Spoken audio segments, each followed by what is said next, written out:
All right, it's about time we put to bed these misconceptions when it comes to trading. I'm over here in New York's financial district to catch up with Mike Bellafiore. Mike's built one of the most successful and respected prop firms on Wall Street. And if there's anyone qualified to tell you what it takes to become consistently profitable, it's Mike. So let's go and see what he has to say.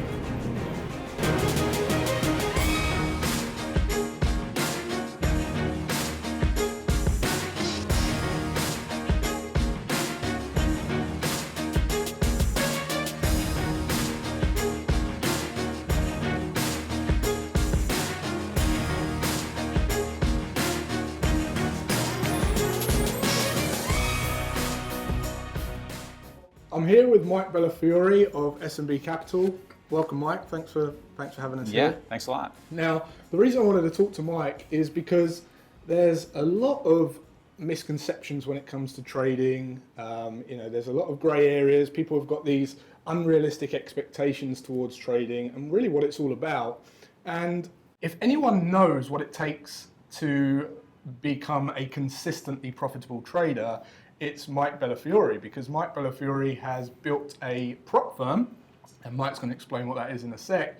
But essentially, the business doesn't grow unless it has a team of consistently profitable traders, right? So with a prop firm, the only way the business grows is if the traders are consistently profitable to grow the equity in the business. So thanks for coming on, Mike. Just tell us a bit about who you are and what you're up to. So we run a prop firm here. We trade equities, we trade futures, we trade options, and we do some automated trading. And so you're right, if our guys don't make money, then all of this has to go away. So we're a P&L prop firm. There's different types of prop firms, but a P&L prop firm means we're sharing profits with traders. Yep. We put up all the capital. Right. Traders trade on firm technology, both with discretionary trading and with automated trading. The firm provides all of that. The firm takes all of the downside losses. We provide all the coaching, if you're a new trader, all the training. If you're a good trader and you want to get to the next level, the mentoring and the coaching with people like Dr. Steenbarger, Brett Steenbarger. And so we're providing all of the resources and sitting around here mostly thinking about how do we get guys from zero to consistently profitable who are new hires, and how to get guys who are consistently profitable to be the next seven-figure traders at our firm, and the guys who are seven-figure traders, how do we get them to make even more? And we sit around and talk to each other about this is what this particular trader could use. Like, for instance, one of our seven-figure traders, we've been talking internally about getting him a trading clerk. And then we started to think about, well, who's the junior trader on the floor that would be a good fit for this particular senior seven-figure trader to be a clerk for? And then would they match up in their personalities? Would it be good for that junior trader's career? Or is that going to be something that thwarts their career? Would the senior trader really want to do it? And so we'll talk with lots of different people about that. But the idea is, we've got this seven-figure trader. How do we give him more opportunities to do more? What are his strengths, and how do we enhance them so that they are pushing to the next level? And the thing that I think people always say about us, which we're most proud of, is that all the guys from top to bottom, even the seven-figure traders, they're always trying to get better.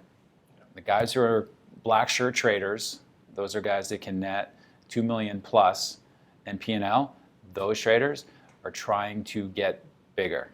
They're trying to get better. They have plans for the year and further, specifically about how they're going to go about making more money.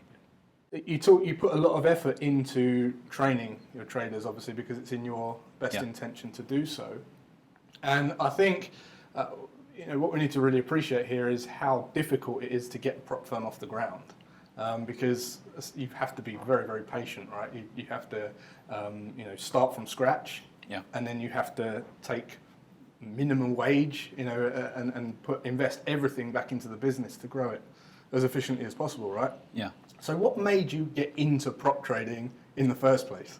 So you're reminding me of the days when we first started. I want to take you back there just so we can go to the I've why. said this before, which is, so I had been a trader for a long period of time. I worked at a really good prop firm, and the way that it worked back then was you started trading the firm's money, and because of the structure of the firm, they wanted you then to trade your own capital. And so my partner, Steve Spencer, and I started at this one particular firm, and that was the learning curve and the business model there. And we did that, and we did that for a long period of time. And I wanted to do something different, and I thought I had a skill set that would be more beneficial to be applied to running a firm. Yeah. And so I thought that, and I've said this before, which is I didn't really know what I was getting myself into. I was going to say. And it was a bit egotistical, and it's a lot to really run a successful prop firm. I'm really grateful that it's worked out. Yeah. I didn't think it was going to be as difficult as it has been, challenging as it's been. And I write about some of the challenges in the playbook. This is One Good Trade, which is the first book I wrote. Yep. And this has become the book. And this is the book where, pretty much, I don't know how I feel about this, but I get these emails all the time. I'm at a different prop firm, and the training program essentially consists of starting with One Good Trade. I don't know how I feel about that. I don't know if I'm supposed to be honored by that or be like, why are they, co-opting our hard work? But this is the book that pretty much people read when they start as a prop trader. It's a great book. Internationally. I mean, it's across the board. So I didn't really know what I was getting into. It did take some time, but it's worked out. And we certainly made some mistakes, which I wrote about in the playbook. So there was a learning curve to running the firm and getting getting infrastructure in place so that guys who come in here now, they really do have a great chance to find out how good they're going to be. They really do have a chance to become a consistently profitable trader over time. And because the support and the tools are there, whereas you as the technician and doing everything back in the day. There's a tremendous amount of resources here for new traders, for developing traders, and for experienced traders. And it's all centers around how we get guys to be better and find out how good they can be. Yeah. Did you start the prop firm because it was what you knew, or was there a bigger mission? What's the So I was at a trade show in Chicago, and Dr. Steenbarger was doing a lecture, and Dr. Steenbarger is gracious enough to coach the traders here as well, and he coaches a lot of hedge fund traders and really large traders as well. And he was making the point that in his experience, you really need to figure out what your strengths are as a trader and build from that. And I think that applied to me as well. I needed to figure out what my strengths were. And my strengths overall are thinking about how to build infrastructure to help guys develop as traders, and how to use whatever my skills are, how to use those skills to be able to get really good people to apply to the firm, to keep people focused on what's important for them to develop, to build a culture, to communicate out there what's important. And at the same time, your trading takes a back seat. So it's kind of a risk as well, isn't it? 100%. You're obviously the best trader at the time in your mind. 100%. So my job is not to be the best trader at the firm, and I'm certainly not. And my partner's job is certainly not to be the best trader at the firm. We both trade. And I do think you need to be connected to markets and trading to do this job. And there's different business models for it. Some business models are driven such that the best trader in the firm is the guy running the firm. And then other business models are the guy takes a back seat like Steve and I do, and we focus on personally helping guys develop and giving them the resources to do it. That's the way that we've decided to run the firm. I certainly spend most of my time thinking about how to get guys to that next level. And I felt like that's where my skill set was best utilized. And so we doubled down on that and started SMB. And it paid off. The way I think we've sort of evolved as humans is we like to have three things. We like to be rewarded for what we're doing. We like to feel fulfilled in what we're doing. And we like to provide value. We like to help other people. In a prop firm, you're missing the value to the marketplace. So when the traders come on, they have to be happy with just being rewarded for what they're doing and not providing value. Although they're providing value for the business, do you find that it's typically younger people because they're just driven by the money in the first instance? We're looking for people that are really interested in markets. Right. Who knows why we're interested in markets and who knows why we're interested in trading, but there are people that intrinsically find that to be interesting. Yeah. They find it intrinsically interesting to be following what Elon Musk is going to be doing next. Yeah. And so when we're thinking about bringing traders in, we're looking for a certain set of variables that match the guys who have been really consistently profitable and seven-figure traders at our firm in the past. But you hit upon a point, which I think you're getting to, which is that for the new and developing trader, there's this very real learning curve.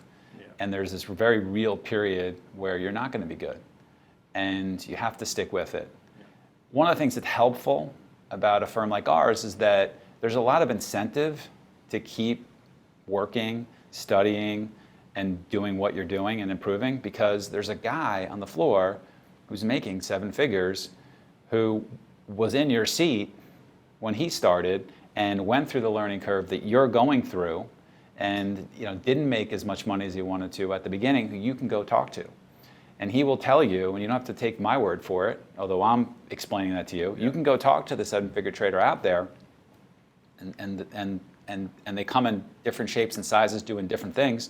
You can go talk to the numerous ones out there, and they're going to tell you that they were in your shoes, and they went through what you went through. Yeah. And so, you put your head down and you say, I want to be the next shark. I want to be the next swang, because it's fun to be where they are. It doesn't get any funner than that. I mean, there aren't really that many jobs out there that are better than this when you're good at it. Yeah. I mean, the monetary rewards are ridiculous. They're ridiculous. They're life-changing. Yeah. They're, in some cases, generational changing. Yeah. I mean, it takes money off of the table. You get to do anything you want. Absolutely. That's fun. You get to travel anywhere you want. You get to buy the house you want. You get to buy the summer house you want. That's a cool, you get to do what you want to do. You get to compete in this marketplace and have the fun of trading. So that incentive structure is right next to you in the form of a guy who's doing really well. You touched on a really good point there when you said that some people actually love watching the markets. I believe that you have to actually like the markets, because if you don't, then you're not really going to stick with it. And I know in your book you talk about many of the traders that said that they want to do it, and you get thousands of applications, right? And they come in and then they're the first ones to leave, and they're in late. What do you think about, how is it important to actually want to trade the markets and enjoy the markets? Yeah, so when I think about the traders who've been successful here, they are guys that you don't have to say to them, go do a review of your trading. You don't have to say to them, go talk to somebody else. There's different ways to review. Yeah. Reviewing your trading is not only about what we call doing a daily report card, or not only about doing playbook trades, or not only about doing a book of charts, or not only about uploading your trading stats into TraderView and keeping track of your stats.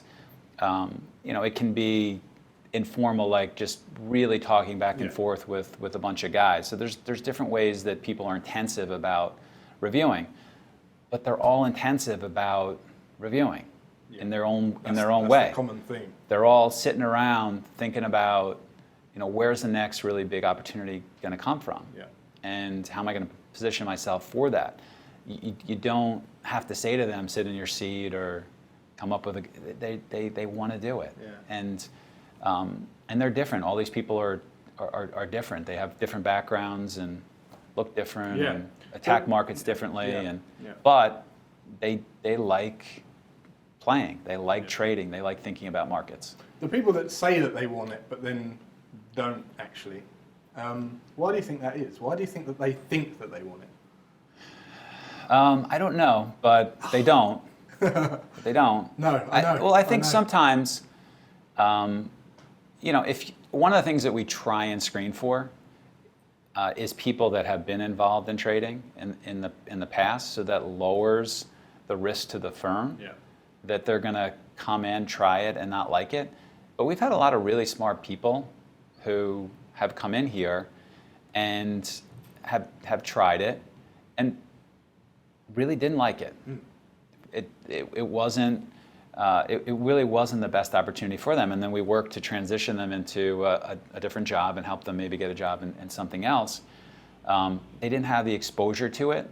No. They thought it was different than it was. I mean, at the end of the day, we really are doing a lot of work before and after markets so that we play this game well when we turn the lights on. Yep.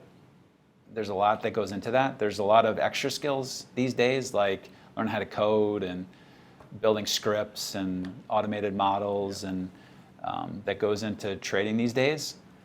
So I think they thought it was something that it isn't, and there was work that you got to do that they didn't want to do. Yeah.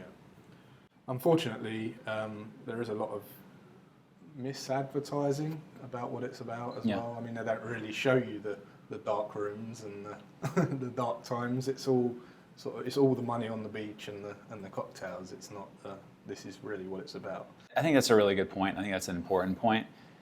I don't spend a lot of time looking at those ads. I'm so uninterested in guys who are talking about making a lot of money and showing cars and watches. It's just like, it's not what we do here. No. Our best trader on our desk is a black shirt trader. And this year, when he was putting together his 2018 trading goals, he set a new goal of making $10 million plus in a year. And it wasn't because he wants $10 million of cash sitting on the table. He's interested in pushing himself to be better. And in his review, he is very systematically and specifically talking about the things that he needs to work on over the next 1, 2, 3 years. He doesn't expect to get there this year necessarily, but what does he have to do over the next 1, 2, 3 years so that he is in a position, if the opportunity set is there, to be able to make that kind of money.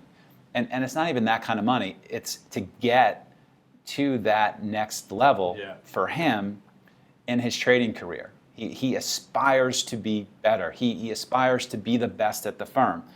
And he is professionally, diligently, thoughtfully, collaboratively working on what those things, and this is a guy, he's a black shirt trader. Yep. He's doing all these things to get to the next level, and daily, point by point, doing the work that will get him there. Yeah. So you're talking about that. I think it's good that we go into expectations then, because you have read in your book that you obviously invest a lot of money into your traders and training. I think you said you sort of write off the first 12 months of just education. I think that's realistic, right? So people that are going to go into trade, they think that they can just pick it up very, very quickly. We don't expect traders to make money in the first 12 months. There you go. And most traders that come in here, they're paid. Whilst they're learning. While they're learning. Yeah. They're losing money. And there's all this infrastructure that's in place that supports them in that first year. And we don't expect that. So if we don't expect traders to make money in that first year, and they have all of this. They're pre-selected by us, so we're picking out the best of the best, and they've got all these resources, and they have access to all these other really great traders on the floor, and they've got technology that retail independent traders don't have. Yeah. And we don't expect that. You have to be a little bit more realistic if you're a retail and an independent trader about what the real learning curve is. We're fine if it takes a couple of years for somebody to turn the corner. Yeah. There's a time when people do need to turn the corner. Sometimes it's 12 months, sometimes it's 18 months, sometimes it's 2 years. Does that depend on the potential you see in them and the personalities? It depends on the type of trading the person's doing. Right. It depends upon the opportunity set. It depends on the volatility in the marketplace. So those go into it. But yeah, we've had traders who, the last 7-figure trader that we developed here, that we helped develop here, it wasn't until his third year until he made 7 figures. And it wasn't until his second year that he made 6 figures. And he made 6 figures right at the end of year 2. Right at the end of year 2. And so he's just floundering along for 18 months. And he becomes a 7-figure trader. And this year he's up, into the multi-millions of dollars. Yeah. And we're 2/3 through the year. And that's a very realistic learning curve for a guy who is just a monster now. He's a monster. That's my next point. So people they sort of overestimate this 12-month period, and then when they sort of realise how hard it is and the work they've got to put in, they then underestimate what's achievable 12 to 5 years, say. And it's completely different, isn't it? I mean, it's exponential growth. You must... Yeah, we see that third year is where... The third year. That third year is where people who can do it, who get it, they may... And it's not just our firm, by the way. We are fortunate enough, I think, through the blogs that I've written, the books that I've written, where we've met a lot of friends who have gotten into this industry, not just at our firm, who are really, really successful traders. And I've seen that. There's a trader that I work with right now who's a black shirt trader trying to get better, who I work with outside of this firm. And 2 years in, he wasn't making money, and I remember him sending me an email that he needed to chat and he wanted to quit. Now he's one of the really great intraday traders on the street. I mean, he's a really great trader. You talk about Jay Toma, the character, in a way where he needed to be right all the time. So he was struggling with this, I need to be right. Yeah. So he was moving his stop loss or not coming out of trade when he should have been. And I just wondered what your take is on accountability, because like I say, in other markets, you can blame the customer, you can blame the staff, you can blame... In the markets, it's you out there. Yeah. It's you, and it's up to you. You've got no one to blame other than yourself. Do you find that people struggle with self-accountability? Do you have coaches for that? Yeah, so I think you're hitting upon a point that a lot of people struggle with. And so to me, that's an issue of trading with too much of an opinion. That's a very common problem for traders to have. Yeah. New, developing, and star traders. Trade with too much bias. I can tell you, to a trader, that the thing that I'm working on with the best of the best intraday traders are not trading with too much of an opinion. And so what we say internally is, fine to develop a thesis. Then, when you have a thesis, look for a setup that's inside your playbook. Right. Then, look for confirmation on the tape. And then fight for price. When I'm observing the best trading that's going on at all different firms in different markets for active traders, I'm seeing that continually coming up. I'm seeing the really big traders getting out in front of trades, being too opinionated, and that's when they're not trading at their best, like you're talking about with Jay Toma. I'm seeing that, and they're working on how to match that formula. Thesis plus setup plus confirmation on the tape plus fighting for price, and structuring their day and building techniques into making sure that they're doing that for all of their trades so that they're not running into troubles. Because the big guys, if they're a little bit off, they can lose $100,000 in a moment. Yeah. They can not have one of those variables in that puzzle that I just talked about in there, and that can be the difference between, a negative $200,000 day for them and a positive $200,000 day. It just keeps coming up time and time again with these guys. So you talk about self-review quite a lot. You talk about reviewing the tape for continuous improvement, and obviously you've built that into your system. How important is it to self-review and review the tape? I'll just share an anecdote from a seven-figure trader that I'm working with. He's an international trader, and this is a best practice that he uses, and I'll just share it with you guys. So, and we encourage our traders to do this as well. So 12:30 every day, we have a session for our new and developing traders we call reading the tape. A junior trader comes in, he shows tape of his trading and points out key points from reading the tape. So guys are developing these skills. One of the guys that I mentor outside of the firm, he records the screens. He's a seven-figure trader, very big trader. In a market, by the way, which it's incredibly impressive that he can be a seven-figure trader. Not all markets are like US markets where there's all this opportunity. His opportunity set is way lower than it is here. I'm just so amazed that this guy can pull that much money out of his markets. And so what he will do is he will have a particularly good trade, and then he's recording his screens, and he'll go back with his best trades and he'll watch the tape. And he'll look for those key moments that really signal to him that he was going to be more right on a particular trade, and really study his best trades by reviewing that tape. Great best practice that we're doing here, and that somebody outside of the firm who's just awesome as a trader is doing as well. So it's essential. It really is. And you said the newer traders come in to review the tape in front of so that's accountability as well, isn't it? Sure. It's one of the mentoring sessions that we hold daily internally, is working on that skill of reading the tape. So when they come into your prop firm, when they start trading, I know Dr. Momentum in the book talks about being a sponge and just taking in information, being able to take in information and not being a boy genius from the book who doesn't listen. He's got his own opinions. So he talks about being a sponge and also building a trading system that suits your personality initially. How important is that to sort of initially blend yourself in so that it suits your personality? Yeah, and when I wrote that, I was concerned that people were going to read that incorrectly. They were going to read it like I am insisting that people just really listen to what I'm saying. And my job is to study what's worked in marketplace and share that with people.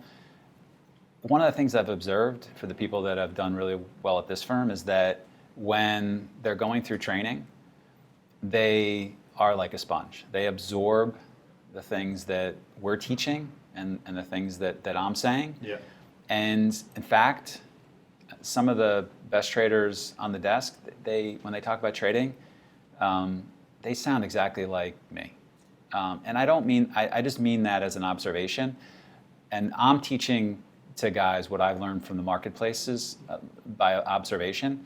And so there's just something about that fact in of itself, that they're listening so intently. Yeah. I'm sure that smarter people than myself can figure out why that is, but it is something that is common amongst the better traders. I do think there are different stages to being a consistently profitable trader, and that one of the important stages is for you to train. That's the first part of trading is to train. Yeah.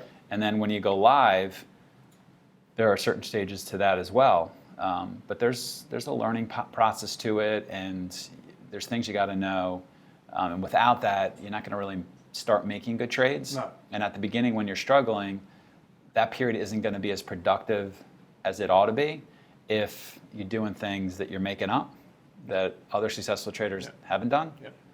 So that's just my observation. And it's good that they sound like you, because you're essentially building a culture in the business as well. It's important that they're all tight here, because it is SMB and it's your company. Traders do things differently at SMB than at other firms. We take things more seriously at this firm. Our process is more intensive than perhaps some other people in our space. Some people think that's right. Some people think that's not for them. But there's a very distinct culture here. Guys are trying to get better every day, and they're really working at it. You did mention process, and when they're learning, you talk about process over outcome, and I love that, because people are so fixated with the end result. Yeah. They don't appreciate that they've got to learn. They don't appreciate that they have to actually learn, and it's like people these days think that they can go onto YouTube and just learn how to trade, when it's not really the case, is it? I mean, it's good. There's a lot of great information out there, but if you wanted to be a doctor or a carpenter, you simply couldn't learn that on YouTube.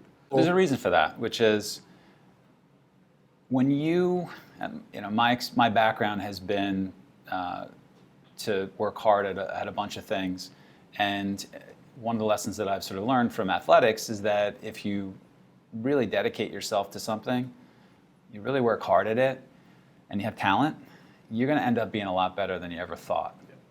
And so if you're sitting there and you're impressed with making $50,000 in a month because of that number, and you've got talent, and you're continuing to work at something, in 2 or 3 years, you might look back at that $50,000 a month P&L and think, boy, that was a poor month. Yeah.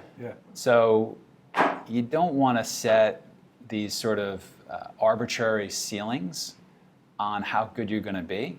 Maybe $50,000 in a month or $80,000 a month isn't anywhere near your potential ceiling. Yeah. Okay, so just before we talk about the 7 fundamentals that Mike has essentially built the business on and brings his traders through on, I just want to talk about the biggest common mistakes. So the things that you've essentially built your process on by nailing out these mistakes.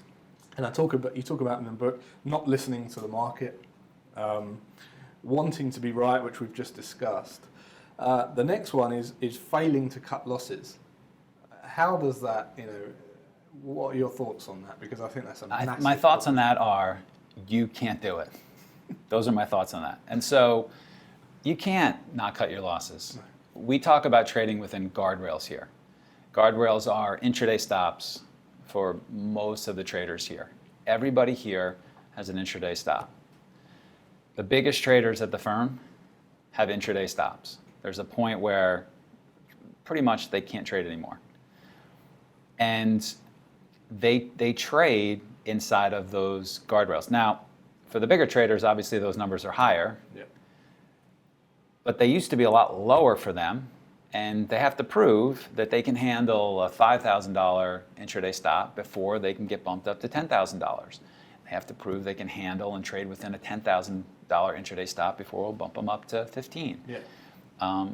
They have to prove they can trade within $50,000 before they get bumped up to $100,000. And the reason for that is, if we can't trust you to trade within $5,000 of intraday stop, we can't trust you to trade bigger. And I would say that you're not going to become really scalable. You're not going to become a really big trader without learning how to trade within guardrails. Because if you just sort of let things go past these stop losses, number one bad trade may just ruin your career. Yeah. We've seen really crazy moves over the last year. I mean, they'll just get wiped out, and it just takes one move. Second, it's too hard to have those ups and downs. It's too hard to consistently put together a couple $100,000 of wins and P&L, and then have a $150,000 loss. Yeah. And now you've really eaten into your account. It's just psychologically too damaging. But it's also not scalable. No. Because if you never know when that really huge loss is going to come around the corner, you can never put that much risk into marketplace.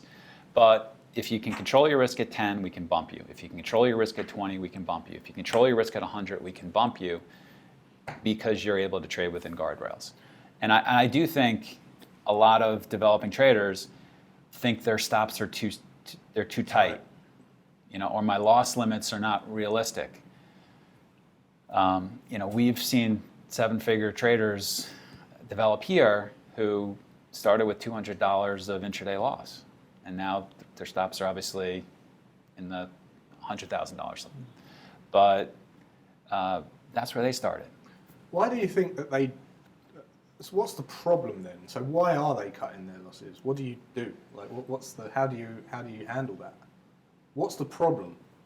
Why are people not cutting their losses? Yeah. So they may just not have the fundamentals in place to understand how important it is. They may not have really thought about where their exit is in a particular trade. So this happens to even experienced traders. People get in a position and they'll say, well, I just froze. And before you get into a trade, you have to know exactly where your stop is going to be. I actually wrote about this in the book when you said, I'm long. Yeah. Great. So if you're on the desk and you're long, one of the things we think is a pretty neat exercise to new and developing traders is I'll see you're in a position, and I'll come, I'll tap you on the shoulder, and I'll say, where's your stop? And I've written about this. If you can't tell me right away, it's time for you to go take a walk. Yeah. Go take a walk. Like, what does that mean? Like, we're giving you firm capital, and we're entrusting you to actually be responsible with it. You don't know where your stop is? Go take a walk. It's not professional. It's not the way we do things here. And if you're home as an independent trader, like, you always trade with stops, and you always know where your stops are before you get into the position. One of the problems for not cutting your losses, in my mind, is being emotionally triggered to the trade in some way, thinking that you know what the market's going to do when you don't. Yeah. That we never know what's going to happen next. So do you ever find that there's a problem with where they become so emotionally on tilt that revenge trading is a problem? Of course. There are strategies. I'm thinking of one of our really top traders who did that yesterday in gold. Right. Gold was really in play, and in his daily report card that he sent to me, he mentioned, I think I got a little over my skis, and I think I really stuck with it too long. I even recognized it, but I thought it was going to work out in the end. So there are techniques that really consistent traders and really big traders utilize to deal with that. So the first thing is they have scheduled breaks. They, in their calendar, their trading routine, they will get up off their trading desk a certain amount of times each day, which they pre-plan. Right. And when you get up and you walk away from your desk, it helps you to reset and think a little bit more clearly. Yeah. So one of our bigger traders got stopped out the other day, and he's a bigger trader, so we have an exception for bigger traders, and it kind of works like this. You hit your number, guy comes over and will say, can I have a little bit more room? I really think that this is a good opportunity. Maybe my risk is $30,000 in the day. Can you give me $5,000 more of risk? And our floor managers will say, go take a walk and come back in 10 minutes. Tell me what your plan is, and we'll give you a little bit more risk, and we'll do that for the best traders. And they clear their head, they come back, they have a plan. They're not in the state where they're thinking improperly, which is the state you're in if you're trying to revenge trade and you're really frustrated. Mm-hmm. So those scheduled breaks can help. The other thing that traders do on the desk is they check in with themselves every 30 minutes. So every 30 minutes, literally an alarm clock will go off, and they ask themselves, are they trading in their zone? Right. Zones are different for each traders. So some people really need to be open-minded to be trading at their best. Yep. And so they'll check in and they'll say to themselves, am I being opinionated or am I open-minded with a particular trade? Another thing that traders will do is the 3 strikes and you're out rule. If they make 3 bad trades in a row in a particular stock, they'll just cut it. They'll just take it off of their list. So when somebody has a problem like revenge trading, that's something that we're dealing with here. But the difference between a professional trader and an underperforming trader is the professional trader finds solutions and techniques from best practices to help solve those problems going forward. Essentially, One Good Trade talks about the 7 fundamentals that you employ here at SMB Capital, which is essentially the foundation of the training program that you develop your traders through. Briefly touch on those, and for anyone watching that doesn't know what this is essentially how Mike develops a consistently profitable trader through these 7 fundamentals. So just tell us about So that. there's certain things that you want to do that go into making one good trade. And before I talk about them, though, I do want to make this point, which is the conversation I had with a really big trader just last night who put on a couple of trades that historically have had really good results. The expected value in these trades are very positive. And he was lamenting that he had taken these 2 big rips in this particular setup, and so he's taken the setup, he took a rip. He took the very same type of setup, took another rip. But over time, this has really worked out well. I mean, literally, this strategy has been successful for over a decade. Right. And the trader in his review to me said, I feel good about what I did. Totally take these again. These trades have a good expected value. I would call them one good trade. And I think one of the things that traders struggle with at the beginning is, what is a good trade? How do you judge what a good trade is? And for us, that means being properly prepared. So there's certain things you got to know about a stock before you get into it. It means that you're watching the tape and you're looking for good levels to be able to get into it. For us, on our desk, it means you're communicating certain things with our desk. Yep. For us, that means you're spending a little bit of time reviewing it. For us, that means you understand what your setup is overall and you're actually taking it. For us, it means you know kind of where the stock is technically overall on the long-term charts and intraday. Mm-hmm. And so, one good trade to me, in essence, means it's not even about the very specific 7 fundamentals that are important. It's about having a system to judge whether or not you're making good trades or not. And so, the second book that I wrote is called The Playbook, Yep. which talks about you building your trading business around setups that make sense to you. And a lot of what we do here at the beginning is we expose traders to different types of setups, very specific setups that guys in our desk are very successful with. And we say, this is a trade that so-and-so makes. Here it is. Here's an example of it. Here's another trade that somebody makes on the desk. And guys on the desk, there's lots of different ways that people are making money on our desk. And so, to me, one good trade is about having this way to judge whether or not you're making good trades. Yeah, having something tangible that says you must follow this process, Yeah. rather than concentrate on a good trade being a winner, for instance. So you mentioned communication there, and there's someone in the book called Hollywood who went out and worked remotely, and then you saw a decline in his performance because he was on his own. Yeah. Do you think that is key? Like, is it good to have the community there? For almost all traders, I think that's true. There are some traders that are more introverted, and I think probably they're okay trading by themselves.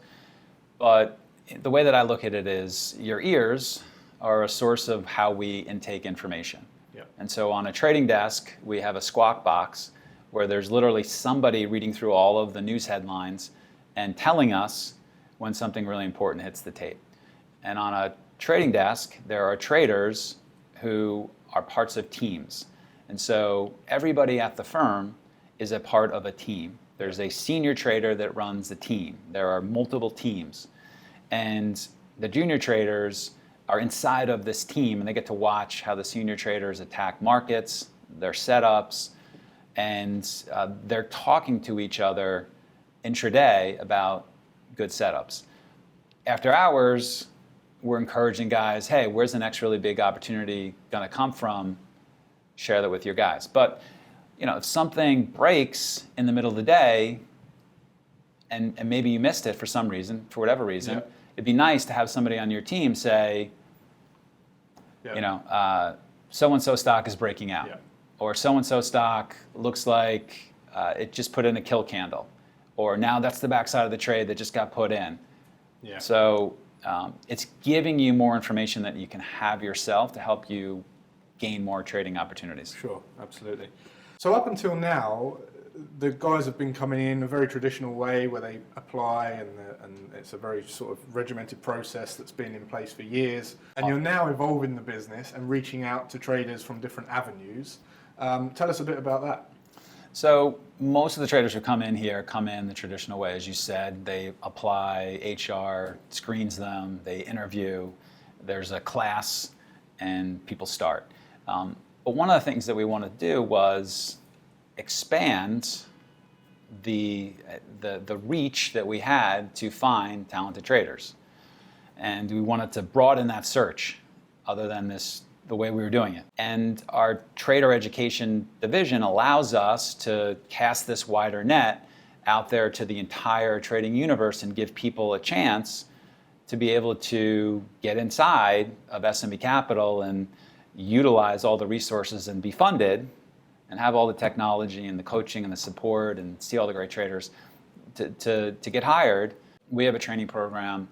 Presently, we call it SMB DNA, and traders can go on there and they can, if they're serious, they can go through SMB DNA and they can apply what they've learned to their trading. And if they develop a track record, they can send that along to HR and be seriously considered to join the desk. And I would say that there are traders presently on the desk that have come through this back door, through SME training, this non-traditional route, who we're as excited about as the people that came in the front door. Right.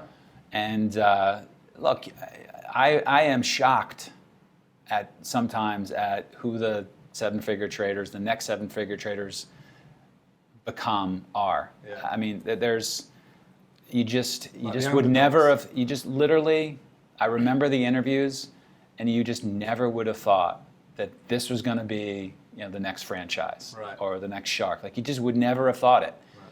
And so for us as a firm, we want to open up our doors because that's good for us. Of course. And for the people out there, it's great for them because they get access to education that is really not available, we think at least, is not available in the seriousness and sophistication that we're offering. And if they're good and serious, they stand out. The best students stand out. Like, you totally know it when you see it. And then they can apply, and sometimes they become our next bright, new, potential, consistently profitable trading candidate. Well, thanks, Mike. It's been an absolute pleasure to come up and see your trade floor here. Thanks for coming all the way from across the pond. It's so impressive. No, it's great to be here. I want to do just a quick fire round because we've got some questions from some listeners and some viewers. So these are going to be sort of just quick hit, whatever comes off the top of your head. First of all, what was your motivation for writing the book? So I give this advice to trading authors, and it's how I ended up writing the book. So you get to the point where you think that there's something that you want to share, and you think you're the only person who can share it, and you want to give back to the trading community. That's the place I got to, and that's why I wrote it.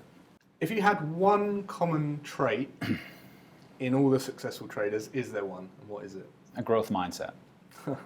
Easy. Okay. And if there's one common trait in the unsuccessful traders? There's one common trait. I think they, in the end, don't really love trading. The next question is, what are you working on right now? I'm thinking actually about writing another book.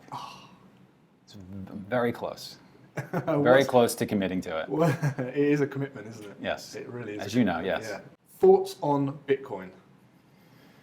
I'm probably not the best person to ask. No. We've traded it.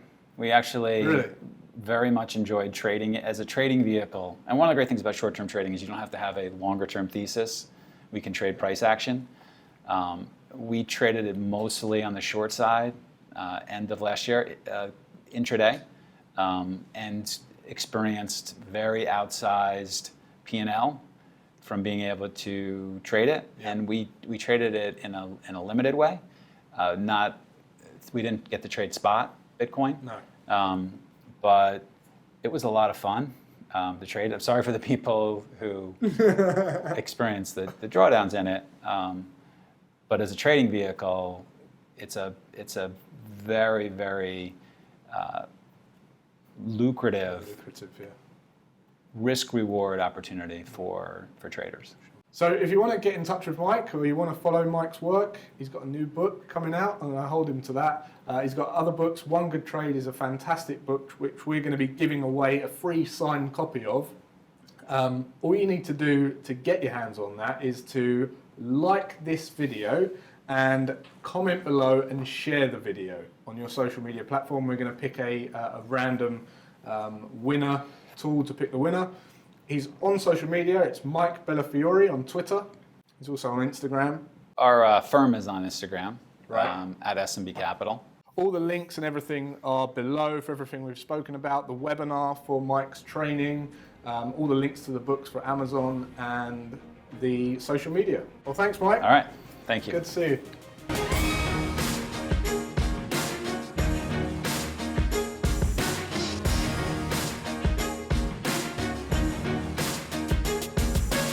All right, I hope you enjoyed the video. I hope it gave you some insights into what real trading is about. I hope it gave you some belief transference that you're on the right track if you're working hard on your trading. And also, I just want you to sort of really appreciate the process that it takes to become a consistently profitable trader, because we're always going on about what it takes, and it's one thing coming from me, but when you've got guys like Mike explaining the same process and they're teaching their guys exactly the same way, hopefully you can get that belief transference, that confirmation that actually, you know, I know if I go about it in this right order, in the right way, that I can have success at trading, because you're no different to the traders on those desks. So just to summarize, really, I think it was really interesting to see Mike go over, you know, the need to want to actually trade the markets. His biggest thing that he looks for in successful traders is actually enjoying it, wanting to trade the markets, and knowing why you're doing it. Going over the realistic expectations, having the right expectations, the learning curve, how long it's going to take to learn before you become profitable. Then having the accountability, the importance of having the community around you, the group around you that's going to push you, like-minded individuals that are going to keep pushing you and enhancing your trading, and then learning the right way. So going through that process of one good trade, before you eventually then reap the benefits of trading, and then you can eventually have whatever it is you're working for. But it has to be in that order, otherwise you're going to have a very hard time getting to the end result. So take it from Mike. You know, you don't have to take it from me. I know I'm very happy with my trading, and I thought I'd give you an opinion of one of the most respected prop firm owners on Wall Street, Mike Bellafiore. If you're interested in learning how to trade the right way, we offer exactly that framework, okay? We've built an incredible education platform. You can trial it out for $1 for 2 weeks with no risk. You know, there's no automated charges or anything like that. So you can check that out. Mike's webinar below. If you're interested in stock trading, you can check that out as well.